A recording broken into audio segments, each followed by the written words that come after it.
Salam anak-anak kami sekalian, semoga kalian dalam keadaan sehat dan tetap semangat. Ketemu lagi dengan Sir Alpen Simanjuntak. Kali ini kita membahas sejarah Indonesia di kelas 10. Adapun topik kita kali ini yaitu Kerajaan Ternate dan Tidore yang ada di daerah atau Kepulauan Maluku. Nah, anakku sekalian, materi ini merupakan materi lanjutan. Kita sudah membahas di materi sebelumnya mengenai kerajaan-kerajaan yang ada di Kepulauan Indonesia, kerajaan Islam. Yang terakhir kita membahas itulah kerajaan Gorontalo yang ada di Makassar atau Sulawesi. Nah, kali ini kita menyeberang ke daerah Maluku, kita membahas kerajaan yang ada di Maluku yaitu Ternate dan Tidore. Nah, seperti apa mind map atau peta konsep materi kita kali ini, silahkan diperhatikan.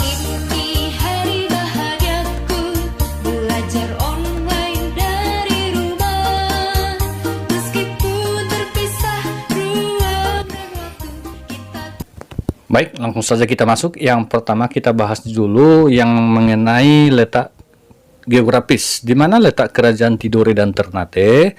Nah, anakku sekalian, dapat kalian perhatikan di peta ini kerajaan Tidore dan Ternate tepatnya di Pulau Maluku ya.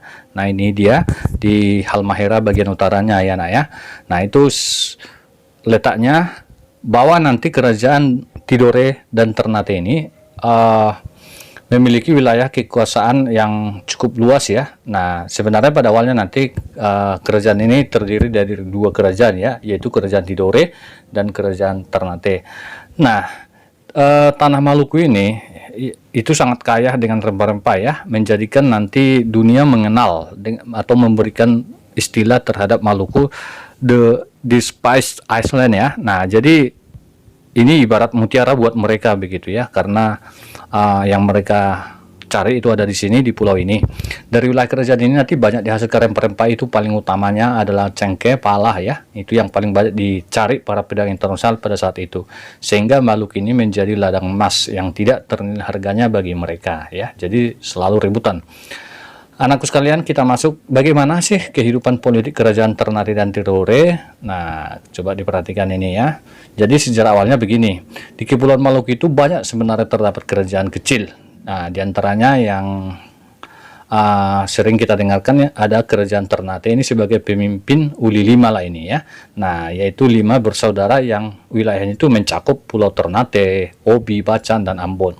Sementara Uli Siwa yang berarti persekutuan 9 bersaudara ya, yang wilayahnya mencakup Pulau Makayan, Jailolo atau Halmahera ya, dan pulau-pulau di antara daerah itu sampai Pulau Papua begitu ya nak ya. Nah, kemudian kita lanjut masih dalam kehidupan politik. Nah, di antara kerajaan-kerajaan kecil tadi, nah termasuk tersebut merupakan bagian dari dua kerajaan yang memegang peran penting, yaitu Ternate dan Tidore tadi ya. Nah, jadi kedua kerajaan ini saling bermusuhan dan ingin menduduki kekuasaan tertinggi atas seluruh daerah Maluku sebenarnya ya. Nah, karena penghasil rempah-rempah yang cukup besar pada saat itu. Nah, kerajaan Ternate ternyata mendapat bantuan dari Portugis. Nah, di sini mulai masuk pengaruh daripada bangsa Barat ya. Nah, masuk bangsa Portugis. Nah, sebaliknya kerajaan Tidore itu dibantu oleh bangsa Spanyol. Nah, Spanyol ini datang dari Filipina ya kan. Nah, maka ketemu nanti di Maluku antara Portugis dan Spanyol. Padahal sebenarnya Portugis dan Spanyol itu kan sudah membuat perjanjian Tordesillas di Eropa pada saat itu ya. Mereka tidak boleh saling merebut daerah jajahan ya. Nah, jadi anakku sekalian, sejarahnya nanti sempat terjadi peperangan antara kerajaan Ternate yang dipimpin oleh Portugis ya, yang dibantu oleh Portugis, dengan kerajaan Tidore yang dibantu oleh Spanyol. Nah, untuk mengatasi pertikaian ini antar kedua bangsa Eropa tersebut, maka Paus turun tangan pada saat itu ya, dengan mengadakan perjanjian untuk perdamaian keduanya. Nah, perjanjian inilah yang sering kita sebut dengan perjanjian Saragossa ya, yang isinya Spanyol harus meninggalkan Maluku dan Portugis itu tetap melakukan kegiatannya di Maluku begitu ya. Artinya Spanyol itu kembali ke Filipina ya, dengan catatan nanti Portugis tidak boleh datang ke Filipina, begitu juga sebaliknya. Itulah perjanjian Saragossa. Nah, kita lanjut. Keberadaan Portugis dalam perjanjian itu juga merupakan kemenangan kerajaan Ternate ternyata ya, atas kerajaan Tidore.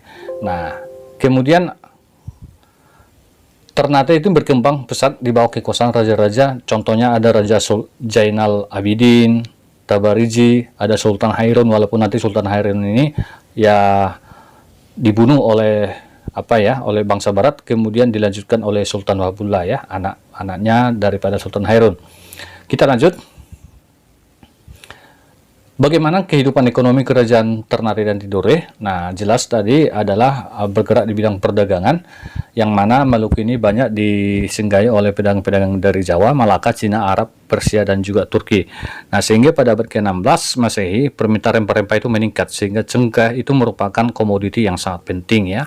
Nah, jadi Maluku ini merupakan rebutan ya pada saat itu. Kemudian secara sosial ya, kehidupan sosial itu jelas di sini dapat kalian perhatikan, tentu berlaku yang namanya hukum Islam ya. Nah, karena ini kita membahas kerajaan Islam. Tetapi namun demikian, karena daerah Maluku ini banyak itu dipengaruhi oleh bangsa-bangsa Barat, maka dengan masuknya nanti Spanyol, Portugis, Belanda, dan juga Maluku dan juga nanti bangsa lain, itu kehidupan beragama dan bermasyarakat di Maluku itu jadi beragam. Nah, sehingga nanti di Maluku ini banyak kita temukan ada juga yang beragama Islam, Katolik, dan Protestan. Nah, dan namun demikian mereka tetap menjalin atau membangun yang namanya hubungan sosial atau toleransi yang cukup tinggi begitu ya. Kemudian kita lanjut ke hasil kebudayaan. Nah, di kerajaan Ternate sendiri ada hasil kebudayaan yang dapat kita perhatikan hingga saat ini. Ada istana Sultan Ternate juga, ada benteng kerajaan Ternate, ada masjid juga di Ternate ya. Nah, kemudian di peninggalan Tidore juga kita bisa menemukan yang namanya benteng-benteng peninggalan Portugis, ada keraton Tidore ya. Nah, itu sekilas mengenai kerajaan Ternate dan Tidore. Demikian pembahasan kita kali ini, semoga bermanfaat. Sampai ketemu di materi berikutnya. Kita akan membahas